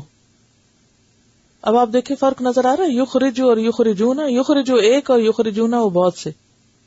من النور نور سے، الی الظلمات اندھیروں کی طرف. وہ کیوں اندھیروں کی طرف لے جاتے ہیں نور سے؟ تو وہ کون سا نور ہے یہاں؟ نور فطرت، جس پر انسان پیدا ہوتا ہے. حدیث میں آتا ہے نا، کل مولود یولد علی الفطرہ. ہر مولود یعنی بچہ فطرت پر پیدا ہوتا ہے، یعنی روشنی پہ پیدا ہوتا ہے، دین پر پیدا ہوتا ہے. فَأَبَوَاهُ يُحَوِّدَانِهِ أَوْ يُنَصِّرَانِهِ أَوْ يُمَجِّسَانِهِ. تو اس کے والدین اس کو یہودی، عیسائی یا مجوسی بنا لیتے ہیں، یعنی ماحول اس پر اثر انداز ہو جاتا ہے. تو یہاں پر یخرجونہم من النور، یعنی تھا تو وہ اصل میں نور پر ہی، کیونکہ اللہ نے کسی کو بھی کافر نہیں پیدا کیا، کسی کو بھی گمراہ نہیں پیدا کیا. اللہ نے سب کو دین کی روشنی پہ پیدا کیا. لیکن طاغوت مل کر کھینچ لے جاتے ہیں ان کو اندھیروں کی طرف، یعنی ان کا ماحول اور ان کے آس پاس کی جو چیزیں ہیں وہ انہیں پکڑ کر غلط راستوں پہ لے جاتی. اولئک یہی لوگ، اصحاب النار آگ کے ساتھی ہیں. صحاب کس کی جمع ہے؟ صاحب کی. روٹ کیا ہے؟ سواد ہے بے. صحبت کس کو کہتے ہیں؟ ساتھ کو یا کمپنی کو. النار آگ کے، ہم فیہا خالدون جس میں وہ ہمیشہ رہیں گے. الم ترا کیا تم نے دیکھا نہیں، الی الذی طرف اس شخص کے، حاجہ جس نے حجت بازی کی. ہے جیم جیم پیچھے پڑ چکے. کہاں؟ یحاجوکم، حاجج تم، اور حج بھی اسی سے ہے. تو حاجہ ابراہیم، جھگڑا کیا ابراہیم علیہ السلام سے. الذی یہاں کون شخص ہے؟ کس کی طرف اشارہ؟ نمرود کی طرف، نمرود بن کنعان کی طرف، جو ابراہیم علیہ السلام کے زمانے میں بادشاہ وقت تھا. تو حاجہ سے مراد یہاں مناظرہ بازی ہے، جس نے مناظرہ کیا ابراہیم علیہ السلام سے. فی ربہ اس کے رب کے بارے میں، یعنی رب کے وجود کے بارے میں، خالق کے بارے میں، مالک کے بارے میں. ان آتاہ اللہ الملک کہ اللہ نے اس کو حکومت دے رکھی تھی. کس کو؟ نمرود کو. تو وہ اپنی حکومت پا کر بہت ہی بڑی چیز بن بیٹھا اور خود کو خدا کا اوتار یا دیوتا سمجھنے لگا، اور پھر یہ کہ میں ہی خدا ہوں، جیسے فرعون نے کہا تھا، وہی نمرود کا حال ہے. اور یہ سب اس کے اندر کہاں سے آئی تھی بات؟ حکومت ملنے کی وجہ سے. ان آتاہ اللہ الملک. اور اللہ تعالیٰ حکومت تو کسی کو بھی دے دیتا ہے، لیکن ایک بات یاد رکھیں کہ یہاں مراد ساری نہیں، کیونکہ ساری حکومت دنیا کی کبھی کسی کو بھی نہیں ملی. کبھی ایسا نہیں ہو کہ پوری دنیا میں کوئی ایک حاکم ہو، نہ شروع سے ہوا نہ ہوگا. لیکن اس کے باوجود بھی لوگ خدا بننے لگتے ہیں جب ان کو تھوڑی سی بھی کہیں حکومت مل جاتی ہے. اذ قال، جب کہا، ابراہیم علیہ السلام نے، ربی میرا رب، الذی وہ ہے جو، یحیی زندہ کرتا ہے، و یمیت اور موت دیتا ہے. قال وہ بولا، انا میں، احیی میں زندہ کرتا ہوں، و امیت اور میں موت دیتا ہوں. قال ابراہیم علیہ السلام نے کہا، فإن اللہ تو بے شک اللہ تعالی، یأتی بالشمس من المشرق لاتا ہے سورج کو مشرق سے. لاتا ہے سے مراد یہ کہ مشرق سے سورج طلوع ہوتا ہے. اب اس کو اس معنی میں نہ لے جائیں کہ سورج بھی حرکت کرتا ہے. جی ہاں، ویسے تو سورج بھی حرکت کرتا ہے، لیکن ہمارے دن رات زمین کی حرکت سے بنتے ہیں. تو یہاں اس فلسفے کو سمجھانے کی بات نہیں ہو رہی. یہاں بنیادی طور پر ایک عام انسان جیسے ہر روز سورج کو آتے دیکھتا ہے، زمین گھومتے ہوئے نہیں دیکھتا. انسانی جو تجربہ یا مشاہدہ ہے عام لوگوں کا، اس کے مطابق بات کی جا رہی ہے. ان اللہ یأتی بالشمس من المشرق، اللہ مشرق سے سورج کو لاتا ہے. فأتی بہا من المغرب، تو تم اس کو مغرب سے لے آؤ، یعنی نکالو. فبہت الذی، بہتا بے ہیتے مبہوت رہ گیا. اردو میں بھی استعمال ہوتا ہے نا مبہوت، حیران، ششدر. الذی کفر، جس نے کفر کیا تھا، جو مان نہیں رہا تھا ابراہیم علیہ السلام کی بات. واللہ اور اللہ، لا یہدی نہیں ہدایت دیتا، القوم الظالمین ظالم قوم کو. تو اس سے کیا پتہ چلتا ہے کہ ظلم سے بچنا چاہیے، کیونکہ ظلم کی وجہ سے کیا ہو جاتا ہے؟ ہدایت سے دور ہو جاتا ہے انسان کو پھر بات سمجھ نہیں آتی. ظلم انسان کی آنکھوں پہ پردہ ڈال دیتا ہے.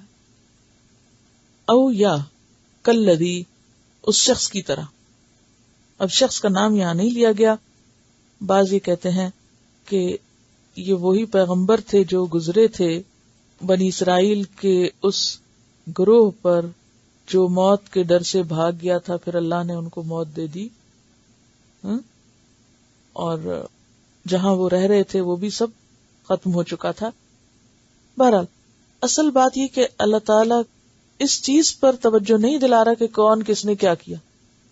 قصہ بیان کرنے کی اصل غرض سبق ہے، عبرت ہے، نہ کہ ان لوگوں کا تعارف جو اس قصے کے کردار تھے. قصے کے کرداروں کا تعارف کرانا مقصود نہیں، بلکہ اصل بات بتانا مقصود ہے. ٹھیک ہے. او کلذی، یا اس شخص کی طرح، مرہ جو گزرا، میم رے رے، علی قریۃ، اوپر ایک بستی کے. اب بستی کون سی تھی نہیں بتایا. وہی خاویۃ، اور وہ گری پڑی تھی. خوا، خا واو یہ اس کا روٹ ہے. خوا کا مان ہوتا ہے کسی عمارت کا ویران ہو کر گر پڑنا. عمارت کا ویران ہو کے گر پڑنا خاویہ. یعنی جب کوئی نہ سنبھالنے والا ہو، دیکھنے والا ہو، لک آفٹر کرنے والا ہو، تو پھر کیا ہوتا ہے؟ بلڈنگز کو گر جاتی ہیں. الا عروشہا، اپنے چھتوں پر. عروش عرش سے، عرش چھت کو کہتے ہیں. عام طور پر جب عمارت گرتی ہے تو پہلے کیا گرتا ہے؟ چھت گرتی. اور خصوصاً جو پرانی بلڈنگز ہوتی ہیں، زلزلے وغیرہ کی وجہ سے گرنے کی بات اور ہے، وہ تو بعض اوقات پوری کی پوری بلڈنگ ہی ایک طرف کو جا پڑتی ہے، لیکن یہاں پرانی بلڈنگز یا بے آباد اور ویران جگہوں کی بات ہو رہی ہے. قالا، اس نے کہا، انا کس طرح، کیوں کر، کیسے، یحیی زندہ کرے گا، ہذہ اس کو، اللہ اللہ، بعد موتہا اس کے مرنے کے بعد. یہاں موت کس کی موت ہے؟ بستی کی موت، لوگوں کی موت، عمارتوں کی موت. فاماتہ اللہ، تو مار دیا اس کو بھی اللہ نے، 100 عام، 100 سال تک. سوچنے والے کو بھی 100 سال کے لیے مار دیا. ثم بعثه، پھر اس کو اٹھایا، زندہ کیا. قال، پوچھا، کم لبست، کتنا ٹھہرے ہو تم، کتنی دیر یہاں رکے. قال لبست یوما او بعد یوم، وہ کہنے لگا کہ ایک دن یا دن کا بھی کچھ حصہ. اس سے کیا پتہ چلتا ہے کہ موت کے بعد انسان زمان اور مکان کے بیونڈ نکل جاتا ہے. اس کو یہ نہیں پتا ہوتا وہ ہے کہاں، اس کو یہ نہیں پتا ہوتا وقت کیا ہے. اس لیے آپ مردے کو کہیں بھی دفن کر دیں اسے کوئی فرق نہیں پڑے گا. اس کے لیے ساری زمین زمین ہے، اور نہ اسے پتا ہے کہ وقت کیا ہے، نہ اسے پتا ہے زمین کون سی ہے. تو یہاں بھی اس شخص کو جب 100 سال بعد اٹھایا گیا اور پوچھا گیا کہ کتنا ٹھہرے ہو، تو کہنے لگا ایک دن. اسی لیے انسان قیامت کے دن جب اٹھے گا اس کو وقت کا کچھ اندازہ نہ ہوگا کہ وہ کتنا عرصہ مر کے رہا. یعنی ابھی ہم تو زندہ ہیں، ہمیں پتہ ہے پچھلے کتنے ہزار سال سے زمین کی پیدائش ہوئی، کتنے لوگ گزر چکے، کتنی نسلیں گزر چکی، اس طرح کی بہت سی کہانیاں ہم کرتے بڑھتے رہتے ہیں. لیکن جب ہم مر جائیں گے اور قیامت کے دن اٹھیں گے تو ہمیں یہ نہیں پتہ چلے گا کہ ہمارے بعد کتنی نسلیں آئیں اور کتنا زمانہ گزرا. اس سے یہ پتہ چلتا ہے کہ انسان مرنے کے بعد اسے نہیں پتا ہوتا آس پاس کیا ہو رہا ہے. اس لیے وہ لوگ جو مردوں کے پاس جا کے دعائیں مانگنا شروع کر دیتے ہیں، ان کو پکارنے لگتے ہیں، وہ ایک لایانی کام کر رہے ہوتے ہیں. اب اگر کلذی مرہ سے مراد یہاں کوئی پیغمبر تھے، اگرچہ کوئی ڈٹرمنٹ نہیں ہے، لیکن اگر کوئی پیغمبر بھی تھے جیسے کہ بعض روایتوں میں آتا ہے، تو اس سے پتہ چلتا ہے کہ پیغمبر بھی اٹھنے کے بعد نہیں جانتے کہ کتنا سوئے، کتنی دیر یہاں رہے. وہ اپنی قبر کے اندر یہ نہیں جانتے کہ باہر لوگ پکار کیا رہے ہیں مجھے. قال کم لبست، پوچھا کتنا ٹھہرے. قال لبست یوما، کہا ایک دن، او بعد یوم، یا دن کا بھی کچھ حصہ. قال بل لبست 100 عام.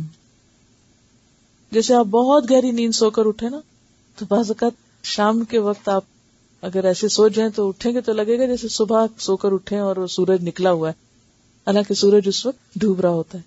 تو وہ مشابہت ہوتی ہے نا ڈوبتے نکلتے سورج میں. قال بل لبست، فرمایا بلکہ تم ٹھہرے ہو 100 عام، 100 سال. فانظر، دیکھو، الی طعامک، اپنے کھانے کو، و شرابک، اور اپنے پینے کو جو انہوں نے ساتھ دیا ہوا. لم یتسنى، نہ بگڑا، برسوں گزر جانے کے بعد باسی بھی نہ ہوا. یہ اللہ کی قدرت. وانظر الی حمارک، دیکھو اپنے گدھے جس پہ سوار تھے تم، کہ کس طرح وہ گدھا مر کے ہڈیاں اس کی گل گئیں. وَلِنَجْعَلَكَ آیَةً لِلنَّاسِ، اور تاکہ ہم بنائیں تجھ کو نشانی لوگوں کے لیے. تم لوگوں کو جا کر بتاؤ کہ کس طرح اللہ مردوں کو زندہ کرے گا. جیسے اصحاب کہف کے ساتھ بھی یہی ہوا تھا نا، ان کے ساتھ بھی یہی ہوا. وَانظُرْ، اور دیکھو، إِلَى الْعِظَامِ، ہڈیوں کی طرف. كَيْفَ نُنشِزُهَا، کس طرح ہم ان کو اٹھاتے ہیں. نون شین زے، نشزہ کا معنی ہوتا ہے اٹھنا، بلند کرنا. یعنی کس طرح ہم ان کو جوڑتے ہیں، کس طرح ترتیب سے اکٹھا کرتے ہیں، اٹھاتے ہیں. ثم نکسوہا، پھر ہم ان کو پہناتے ہیں. نکسو کا روٹ کیا؟ کاف سین واو، یہ لفظ پیچھے پڑا. کسوتہن، ان عورتوں کا کپڑا. تو کس طرح ہم ان کو پہناتے ہیں، ہڈیوں کو پہناتے ہیں. کیا؟ لحمن، گوشت. تو ہڈیوں پر گوشت ایسے ہی ہے جیسے جسم پر کپڑا. فلما، تو جب، تبین، واضح ہو گیا، لہو، اس کے لیے، قالا، تو پکار اٹھا، عالم، میں جانتا ہوں، ان اللہ علی کل شیء قدیر، کہ اللہ تعالیٰ تو ہر چیز پہ قدرت رکھتا ہے. وہ جو میرے دل میں خیال آیا تھا، انا یحیی ھذہ اللہ بعد موتہا، اتنے سارے لوگ ہزاروں میں مرے پڑے ہیں اور یہ بستی الٹی پڑی ہے، یہ سب اٹھے گا کیسے اور یہ دوبارہ کیسے جاگیں گے، کیا ہوگا؟ تو اللہ تعالیٰ نے خود اسی پر تجربہ اور مشاہدہ کرا کے اس کو سکھا دیا اور اس کو دوسروں کے سکھانے کا بھی ذریعہ بنا دیا. وَإِذْ قَالَ ابراہیم، اور جب کہا تھا ابراہیم علیہ السلام نے، ارینی، دکھا مجھ کو، ربی، اے میرے رب، کیفا، کس طرح، تحیی، تو زندہ کرتا ہے، الموتى، مردوں، تو مردوں کو کیسے زندہ کرتا ہے. یہاں لفظ جو ہے نا کیفا، یہ اہم ہے. کیفا کو انڈر لائن کیجئے. کیونکہ ابراہیم علیہ السلام جو اللہ کے دوست تھے اور جن کا اتنا پکا ایمان تھا، اتنا پکا کہ اللہ کی خاطر آگ میں کود گئے تھے، تو انہیں کیا اللہ تعالیٰ کی ذات یا کسی صفت پر کہ وہ مردوں کو زندہ کر سکتا ہے کوئی شک ہو سکتا ہے؟ کوئی شک نہیں تھا. وہ یہ نہیں پوچھ رہے تھے کہ آپ زندہ کر نہیں سکتے یا کیسے کریں گے، طریقہ کیا ہوگا، کیسے ہوگا یہ. کیفا کا کیا مطلب؟ کیفیت، یعنی اس کی کیفیت کیا ہے.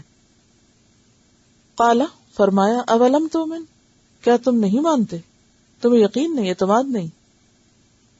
قالا بلا، کہا بالکل اعتماد ہے، یقین ہے. ولیکن، لیکن، لیطمئن، مطمئن ہو جائے. اطمینان کا لفظی معنی ہوتا ہے کسی چیز کا اپنی جگہ ٹک جانا، ادھر ادھر جھکنے کا اندیشہ نہ رہے. کبھی کینڈل جلائی ہے؟ کب جلاتے ہیں آپ؟ گھر کو روشن کرنے کے لیے یا کسی اور خاص موقع پہ بھی جلاتے ہیں؟ کیوں جلاتے ہیں لوگ برتھ ڈے پہ کینڈل؟ کس کو پتا ہے؟ کسی کو بھی نہیں پتا. جب پتا ہی نہیں تو پھر اسی لیے جلانے بیٹھ جاتے ہیں. ان کے یہاں کانسیپٹ تھا کہ بچے کے پاس بری روحیں آتی ہیں، جیسے ہمارے مسلمانوں میں بھی بعض کے پاس ہوتا ہے یہ کانسیپٹ. اسی لیے پتہ نہیں وہ کالا نشان لگاتے ہیں اور کالا دھاگا باندھتے ہیں اور سمجھتے ہیں کہ شاید کالا دھاگا کیا کرے گا. کوئی کالے دھاگے نہیں بچاتے، بچانے والا ایک ہی ہے. زندگی اور موت ایک ہی کے ہاتھ میں، نفع نقصان ایک ہی کے پاس ہے. ٹھیک ہے. تو بیسک کانسیپٹ یہ تھا کہ جو بدروحیں ہیں وہ بچے کو نقصان پہنچائیں گی تو پھر ان کو بھگانے کے لیے کینڈل جلائی جاتی، یعنی روشنی کی جاتی. اور پہلے تو جب بچہ پیدا ہوتا اس وقت جلاتے، یعنی جب چھوٹا ہوتا، اور پھر ہر سال اس پیدائش کی یاد منانے کے لیے بھی ساتھ کینڈل جلانی شروع ہو گئی. بہرحال اب آئندہ نہ جلائیے گا. تو کینڈل جب جلائی جاتی ہے نا تو اس کی جو لو ہوتی ہے، لو سمجھتے نا آپ، اس کا جو شعلہ ہوتا ہے، اگر ہوا چلے تو شعلے کو کیا ہوتا ہے؟ ادھر ادھر ہوتا ہے. لیکن جب ہوا نہ چلے تو کیا ہوتا ہے؟ اسٹریٹ. اس حالت کو اطمینان کہتے ہیں، بالکل سیدھا. یعنی شعلے کا سیدھا ہونا کیا کہلاتا ہے؟ اطمینان. کسی چیز کا اپنی جگہ ٹک جانا، ادھر ادھر جھکنے کا اندیشہ نہ رہے. اچھا، شعلے کے ہلنے جلنے کو ہم کہتے ہیں نا ٹمٹمانا. اور یہ ٹمٹمانا کس چیز کی علامت ہوتی ہے؟ کہ کہیں یہ بجھ ہی نہ جائے. ڈر نہیں لگتا جب ٹمٹماتا ہے شعلہ؟ تو کیا خوف آتا ہے؟ یہ بھی بجھ جائے گی. تو ایمان کیسا ہونا چاہیے؟ ٹمٹماتا شعلہ کہ کسی وقت بھی بجھ جائے؟ نہیں. کیسا؟ سیدھا، روشن. وَلَٰكِن لِيَطْمَئِنَّ قَلْبِي، تاکہ میرا دل ٹک جائے. اب دیکھیے کہ ایمان کے درجے ہوتے ہیں. ایمان کے درجے ہوتے ہیں. ایک درجہ ہوتا ہے علم الیقین کا، ٹھیک ہے، کہ علم ہے، معلوم ہے، یقین ہے. دوسرا ہوتا ہے عین الیقین کا، جو دیکھ کے یقین آتا ہے. کیونکہ دیکھا سنا برابر تو نہیں ہوتا نا. لیکن عین الیقین کس سے آتا ہے؟ جب انسان کسی چیز کو دیکھتا ہے. یہ اگلا درجہ ہو جاتا ہے. اور پھر عین الیقین کے بعد ایک اور درجہ ہوتا ہے، اور وہ ہے حق الیقین. اور سورۃ الواقعہ میں اللہ تعالیٰ جب قیامت کی منظر کشی کرتے ہیں تو آتا ہے ان ھذا لہو حق الیقین. اس قیامت کے بارے میں ایسے مانو کہ گویا آ چکی، حق الیقین کے درجے پر. تو ہمارا بھی جو ایمان ہوتا ہے نا، ایک ہم ہے پیدائشی مسلمان، ٹھیک ہے، تو وہ ہمارے ماں باپ نے ہم کو بتا دیا، ہمیں یقین ہے الحمدللہ. لیکن جب ایک ہم اللہ کی معرفت حاصل کرتے ہیں نا، پہچاننے لگتے ہیں اس کی نشانیوں سے، تو پھر کیا ہوتا ہے؟ عین الیقین آنے لگتا ہے. قرآن پڑھتے ہیں، عین الیقین آنے لگتا ہے. اور پھر یہ اگلے مرحلے پر حق الیقین میں بدل جاتا ہے کہ انسان ٹک جاتا ہے. اب دنیا ادھر کی ادھر ہو جائے یہ بندہ نہیں ہلے گا اپنی جگہ سے. کوئی ہوا چلے یہ شعلہ نہیں ٹمٹمائے گا. تو وہ جیسے پہاڑ جیسا ایمان کہتے ہیں نا. حضرت علی رضی اللہ تعالیٰ عنہ کہتے تھے کہ اگر غیب کا پردہ اٹھ بھی جائے تو میرے یقین میں کچھ بھی اضافہ نہیں ہوگا، کیونکہ مجھے غیب پر اتنا ہی یقین ہے جیسے کوئی دیکھ کر کسی چیز کو یقین رکھتا ہے. یعنی جس طرح میں اللہ تعالیٰ کو مانتا ہوں بن دیکھے، قیامت کو، آخرت کو، جو بھی یؤمنون بالغیب جو ہے، ابھی تو وہ پردے کے پیچھے ہے نا سب کچھ. اگر یہ پردہ ہٹا بھی دیا جائے تو میرا ایمان تب بھی اتنا ہی ہوگا جتنا اب ہے. یہ ہوتا ہے اعلیٰ ترین ایمان. ٹھیک ہے. اور ایمان بڑھتا بھی رہتا ہے اور گھٹتا بھی ہے. وہ سٹل ساکت چیز نہیں ہے کہ ایک دفعہ آپ نے لے کے تو بس رکھ لی دل کے اندر. وہ ایک جاندار زندہ چیز ہے، اوپر نیچے آتی جاتی ہے.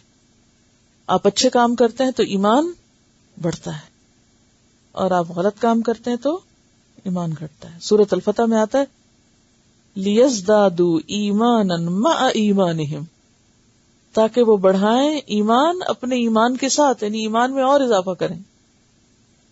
اور سورۃ التوبہ آیت 124 میں آتا ہے فَأَمَّا الَّذِينَ آمَنُوا فَزَادَتْهُمْ ایمانا، تو جو لوگ ایمان لاتے ہیں ان کا ایمان بڑھتا جاتا ہے.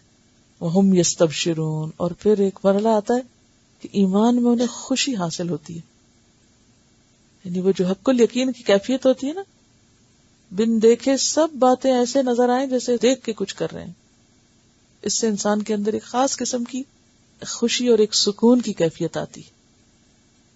اور اسی کو شرح صدر کہتے ہیں، دل کا کھل جانا، کہ پھر ہر بات سمجھ آنے لگتی ہے اللہ تعالیٰ کی. اور یہ کب ہوتا ہے؟ جب انسان اللہ کی کتاب کو پڑھتا ہے. قرآن کو پڑھنے سے یہ نصیب ہوتی ہے کیفیت. پھر اسی طرح اللہ کی طرف سے کوئی امتحان آتا ہے یا کوئی آزمائش آتی ہے، پھر بھی انسان اللہ کے وعدوں پہ یقین رکھتا ہے، شیطان کے وسوسوں کا شکار نہیں ہوتا. تو جو ہی امتحان سے پار ہوتا ہے پہلے سے بھی زیادہ ایمان بڑھ جاتا ہے، پہلے سے بھی زیادہ یقین. کیونکہ ہوتا ہے نا کہ جب آزمائش آتی ہے نا تو انسان ڈاواں ڈول ہونے لگتا ہے. میرا فیصلہ غلط، میں نے صحیح نہیں کیا، پتہ نہیں اللہ تعالیٰ مجھ سے ناراض ہے، پتہ نہیں میرا کوئی عمل قبول نہیں، میری ساری نیکیاں ضائع ہو گئی ہیں. بس یہ سوچیں آتی ہیں نا بعض اوقات انسان کو جب کوئی تکلیف آتی ہے، پریشانی آتی. ہاں، بہترین نسخہ یہی ہے کہ قرآن پڑھے مزید، تو انشاءاللہ ٹھیک ہو جائے گی کیفیت. تو یہ جو کیفیت ہوتی ہے نا، انسان جب کسی دکھ یا تکلیف پریشانی میں ہو تو انسان کا ایمان جانے کا خطرہ ہوتا ہے، شیطان بہکاتا ہے اس کو. ہاں؟ تو ایسی صورت میں پھر جب انسان اس پر قابو پا کر اللہ ہی کے وعدوں پہ یقین رکھتا ہے تو وہ امتحان میں پاس ہوتا ہے، لہٰذا ایمان کے بھی اگلے درجے پہ آ جاتے ہیں. ایمان میں بھی ترقی ہوتی چلی جاتی ہے. پھر تو ایمان میں ترقی قرآن پڑھ کے بھی ہوتی ہے، ایمان میں ترقی زندگی کی آزمائشوں میں ثابت قدم رہنے سے بھی ہوتی ہے. اور جو شخص صحیح رستہ پا لیتا ہے والذین اہتدوا زادہم ھدی، جو ہدایت پانا چاہتے ہیں اس رستے پہ آتا ہے، اللہ تعالیٰ اور اضافہ کرتا چلا جاتا ہے اس نعمت میں. اور اسی لیے آپ دیکھیں کہ وہ مشہور حدیث آپ نے سنی ہوگی کہ عبداللہ بن رواحہ نے ایک دن اپنے ساتھی سے کہا تھا آؤ کچھ دیر کے لیے اپنے رب پر ایمان لے آئیں. تو وہ ناراض ہو گئے، کہتے ہیں کہ کیا ہم ایمان والے نہیں ہیں، تم ہمیں کہتے ہو ایمان لے آئیں. تو انہوں نے کہا کہ ہم مومن ہیں، مگر جب مل بیٹھ کے اللہ کو یاد کرتے ہیں تو ہمارے ایمان میں اضافہ ہوتا ہے. تو ایمان میں اضافہ کیسے ہوتا ہے؟ صرف تنہا نہیں ہوتا بلکہ مل کے جو اللہ کا ذکر ہوتا ہے، اکٹھے بیٹھ کر جو دین کی تعلیم اور تبلیغ ہوتی ہے، اس سے ایمان میں اضافہ ہوتا ہے. اصل بات یہ ہے کہ اللہ تعالی کی ذات لامحدود ہے، تو اس کی جو معرفت ہے نا، اس پر جو ایمان ہے وہ بھی لامحدود ہے. اور معرفت کا یہ سفر جو ہے اس کا کوئی اینڈ نہیں کہ انسان کہ بس میں ایسے درجے پہنچ چکا ہوں اب اس کے بعد کوئی درجہ نہیں. مرتے دم تک سٹرگل، جہاد یہی ہے کہ انسان اس معرفت میں آگے سے آگے آگے بڑھتا چلا جائے اور اس کے یقین میں اتنا اضافہ ہو کہ جب وہ اپنے رب سے جا ملے تو رب سے ملاقات کا شوق اس پر ہو اور رب بھی اس سے ملنا چاہے. یعنی پھر وہ اللہ تعالیٰ کے لیے ایک بے قراری اور وہ ایک محبت میں اضافہ ہوتا چلا جاتا ہے نا. ایک کیفیت دل کی ہوتی ہے نا، جو غافل دل، بے حس دل، اور ایک ہوتا ہے کہ جب انسان قرآن پڑھنے لگتا ہے، اللہ تعالیٰ کو پہچاننے لگتا ہے، کرتے کرتے کرتے چمکنے لگتا ہے، اس کا دل صاف ہونے لگتا ہے، تو وہ پھر معرفت کی کیفیت بڑھتی چلی جاتی ہے، پھر انسان اٹھتے بیٹھتے اللہ سے باتیں کرنے لگتا ہے. تو وہ ایک حق الیقین کی کیفیت ہوتی ہے جس میں وہ اپنا سب کچھ اپنے رب کو سمجھ لیتا ہے. آیت الکرسی توحید کی دعوت، ابراہیم علیہ السلام توحید کے علمبردار، اور پھر امت مسلمہ کو اپنی ذمہ داریاں نبھانے کے لیے آغاز میں بھی توحید کا سبق دیا گیا تھا، یہاں آ کے پھر توحید کے سبق کو پختہ کیا جا رہا ہے. اور یہ سبق اور معرفت کیسے ملتی ہے؟ اللہ کی خاطر قربانی کرنے سے. اس کے بعد آپ دیکھیں گے مسلسل انفاق کی آیتیں آئیں گی کہ رب کی معرفت کچھ دینے سے حاصل ہوتی ہے، قربانی کے درجے پہ ملتی، قربانی کے بغیر معرفت نہیں حاصل ہوتی. کہتے وَلَٰكِن لِيَطْمَئِنَّ قَلْبِي، تو اللہ تعالیٰ نے فرمایا قَالَ فَخُذْ، فرمایا چلو جاؤ لے لو، اربعتن 4 من الطیر، پرندوں میں سے 4 پرندے لو، فَسُرْهُنَّ، تو ان کو مانوس کر لو. سرح کا لفظ جو ہے نا سواد واو رے سے ہے، سرہن کیا مطلب ہے؟ سور کا لفظ بھی اسی سے نکلا ہے، کیونکہ سور کی آواز جو ہوگی نا وہ لوگوں کو اپنی طرف کھینچ لے گی، لوگ اس آواز کو فالو کرنا شروع کر دیں گے. سر کا معنی ہوتا ہے کسی سے مانوس ہونا، یعنی اس کی آواز کو فالو کرنا. جیسے بلی اپنے مالک سے جب مانوس ہوتی ہے تو کیا کرتی ہے؟ اس کی ساؤنڈ کے پیچھے جاتی نا. اسی طرح جتنے بھی پیٹس ہیں، مرغی گھر میں پالیں آپ تو دیکھیں گے کہ آپ انہیں بلائیں گے تو وہ بھاگتی آئیں گی. اس کو کہتے سر ہونا، یعنی آواز پر لبیک کہنا، مائل ہونا، جھکنا. تو سور بھی، نفخت السور جو ہے، سور کا پھونکا جانا، وہ بھی کیا ہوگی؟ ایک آواز ہوگی. اور لوگ کیا کریں گے اس کے پیچھے؟ سب اسی کے پیچھے لگ جائیں گے، کوئی ادھر ادھر نہیں جائے گا. تو سر ہننا، ان کو مانوس کر لو، مائل کر لو، الیکا اپنی طرف. ثم پھر اجعل رکھ دو، علی کل جبل ہر پہاڑ پر، من ہننا ان میں سے، کن میں سے؟ پرندوں میں سے، جزءاً حصہ. ثم ادعوہن، پھر ان کو بلاؤ، آواز دو.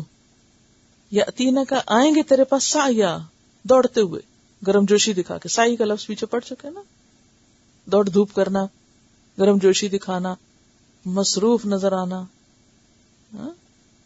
برسر پیکار ہونا. اچھا یہاں یہ جو لفظ جزءاً ہے نا، ذرا سا توجہ سے اس کو دیکھیے. جز کس کو کہتے ہیں؟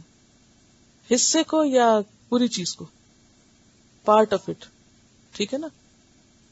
تو یہ جو کہا گیا نا، رکھ دو ہر پہاڑ پر ان کا جز، جی ذبح کرنا کا اس میں اصل میں ہوا یہ کہ مجھے کسی نے انوائٹ کیا، کسی جگہ پر میں تھی تو انہوں نے کچھ خواتین کو بلا رکھا تھا، بالکل ان نون سے لوگ تھے، بہت سی مختلف طرح کے. تو انہوں نے کہا کہ ہم آپ سے کچھ گفتگو کرنا چاہتے ہیں. تو تھوڑی سی میں نے پہلے ٹاک دی، پھر میں نے کہا کہ چلیں ٹھیک ہے سوال جواب شروع کرتے. اچھا سوال جواب میں انہوں نے یہی آیت نکالی. مجھ سے کہا کہ یہ بتائیے کہ کیا یہ پرندے، ایک ایک پرندہ 4 پہاڑوں پر تھا؟ یہاں سے تو کہیں بھی پتہ نہیں چل رہا کہ ان کو ذبح کیا گیا تھا اور کاٹا گیا تھا اور پھر رکھا گیا تھا. یہ تو صرف یہ ہے کہ انہوں نے مانوس کر لیا تھا، پھر انہوں نے 4 پہاڑوں کے اوپر ایک ایک پرندہ چھوڑ دیا تھا، پھر انہوں نے پرندے کو بلایا، پرندے سارے آ گئے. ذبح نہیں لکھا ہوا یہاں. تو میں نے اس لفظ جز کو بنیاد بنایا تھا کہ آپ دیکھیے کہ ایسے پرندے تو ہر ایک کے ساتھ مانوس ہو کے گھر میں چلے آتے ہیں. آپ 4 پرندے پال لیں، 4 مرغیاں لے آئیں 4 قسم کی، ایسا تجربہ تو آپ ہر ایک کر لیں. نہیں، پھر اس خاص واقعے کے بیان کی کیا ضرورت ہے؟ آپ گھر میں 4 مرغیاں رکھیں، 4 کو اپنے مانوس کریں اور آپ ان کو بلائیں، بھاگتی آئیں گی کہ آپ دانا ڈالنے لگے، بھاگ آئیں گی آپ کی طرف. تو پھر یہ تو کوئی معجزہ نہیں ہے، یہ تو ہر ایک کر سکتا ہے. تو پھر خاص ابراہیم علیہ السلام کی بات کس لیے؟ ایک تو یہ مانا. دوسری بات یہ کہ جز جو ہوتا ہے وہ حصے کے لیے ہوتا ہے، پارٹ آف دا ہول، ٹھیک ہے. تو جز ان کل جبل منہن، ان سب میں سے جزءاً، ایک ایک پرندہ نہیں بنتا یہاں، پرندوں کے جز. ثم ادعوہن، پھر بلاؤ یاتینا کسایا، تو وہ دوڑتے آئیں گے. تیسری دلیل، کیونکہ اس سے اللہ تعالیٰ نے کیا ثابت کرنا تھا کہ مردے کیسے زندہ ہوتے ہیں، یہ سکھانا مقصود تھا. اور اگر ان کو ذبح ہی نہیں کیا گیا تھا تو پھر یہ کیسے ثابت ہوتا ہے مرنے کے بعد اٹھ کے آئے تھے. اگر زندہ کوئی بلانا ہے تو ہر ایک بلا لے گا، پھر اس سے اصل مسئلہ نہیں ثابت ہوتا. آپ کو بتایا تھا نا میں مختلف تفسیریں پڑھتی ہوں، پھر ایک تفسیر میں مجھے یہ بات ملی تو اس سے مجھے پتا چلا کہ ایک مخصوص فرقہ جو ہے اس کے یہ عقائد میں سے ہے. پہلے نہیں پتا تھا. تو آپ کبھی بھی کسی کے سوال کا جواب دینے لگے تو فوراً پہلے دعا کیا کریں کہ اللہ تو اپنے اذن سے مجھے صحیح بات سجھا، اور کبھی نہ سمجھے کہ میرا علم ہے یا میری کمال اور میری قابلیت ہے، ہمیشہ اللہ ہی کی طرف اس کو منسوخ کرے. تو یہاں پر آخر میں کیا کہا گیا؟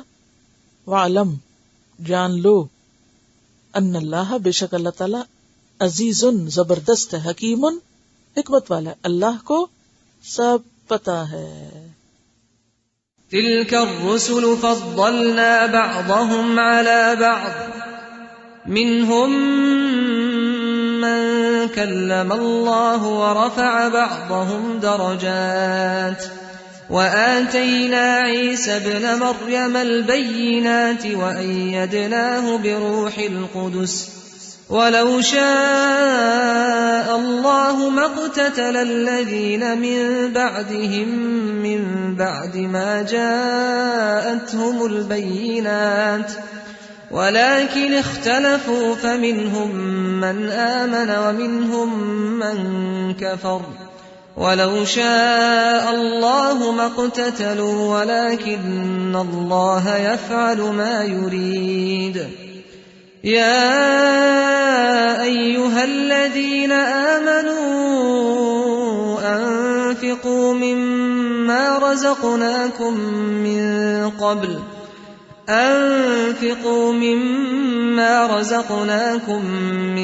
قبل أن يأتي يوم لا بيع فيه ولا خلة ولا شفاعة والكافرون هم الظالمون. الله لا إله إلا هو الحي القيوم لا تأخذه سنة ولا نوم له ما في السماوات وما في الأرض من ذا الذي يشفع عنده إلا بإذنه يعلم ما بين أيديهم وما خلفهم ولا يحيطون بشيء من علمه إلا بما شاء وسع كرسيه السماوات والأرض ولا يؤوده حفظهما وهو العلي العظيم. لا إكراه في الدين قد تبين الرشد من الغي فمن يكفر بالطاغوت ويؤمن بالله فقد استمسك بالعروة الوثقى لا انفصام لها والله سميع عليم. الله ولي الذين آمنوا يخرجهم من الظلمات إلى النور والذين كفروا أولياؤهم الطاغوت يخرجونهم من النور إلى الظلمات أولئك أصحاب النار هم فيها خالدون. ألم تر إلى الذي حاج إبراهيم في ربه أن آتاه الله الملك إذ قال إبراهيم ربي الذي يحيي ويميت قال أنا أحيي وأميت قال إبراهيم فإن الله يأتي بالشمس من المشرق فأت بها من المغرب فأت بها من المغرب فبهت الذي كفر والله لا يهدي القوم الظالمين أو كالذي مر على قرية وهي خاوية على عروشها قال أنى يحيي هذه الله بعد موتها فأماته الله 100 عام ثم بعثه قال كم لبثت قال لبثت يوما أو بعض يوم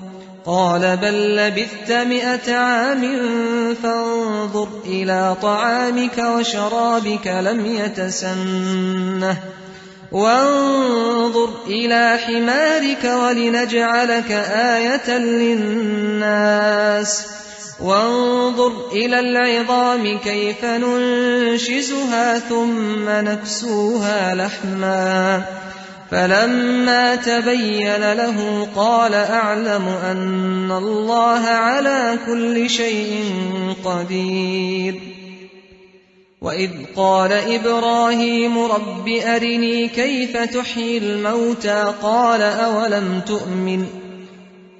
أولم تؤمن قال بلى ولكن ليطمئن قلبي قال فخذ 4 من الطير فصرهن إليك ثم اجعل على كل جبل منهن